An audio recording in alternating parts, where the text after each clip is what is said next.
వేరుశనగ కాయలు, పల్లీ కాయలు అంటాం కదా, ఈ ఫ్రెష్గా సంవత్సరం పొడుగునా దొరుకుతున్నాయి. కొన్ని ప్రాంతాల్లో 8-9 నెలలన్నా దొరుకుతుంటాయి. మార్కెట్లో దొరికినప్పుడల్లా పచ్చి వేరుశనగకాయలు కనపడితే వదలొద్దు. కమ్మగా ఉంటాయి, పాలుగారుతూ లేత స్థితిలో ఉంటాయి. మరి వేరుశనగ పప్పులంటే కోడి మాంసం, మేక మాంసం కంటే 4 times 5 times బలం ఎక్కువ.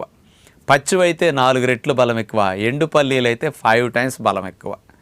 అంచేత ఎవరు పచ్చి పల్లీల్ని రోజు తింటే మంచిది, బాగా తినొచ్చు అంటే గర్భవతులు, బాలింతలు, ఆటలాడే పిల్లలు, బరువు పెరగాల్సిన వారు, ఎదగాల్సిన వారు, అట్లాగే ఎవరికైతే జిమ్, బాడీ బిల్డింగ్ చేస్తారో అట్లాంటి వారు, హార్డ్ వర్క్ చేసుకునేవారు ఈ పచ్చి పల్లీలు రోజు తినటం మంచిది.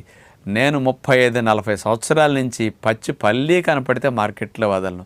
సంవత్సరంలో 10 నెలలు కొని తెచ్చుకు తింటుంటా. రోజు అన్ని వేరుశనగకాయలు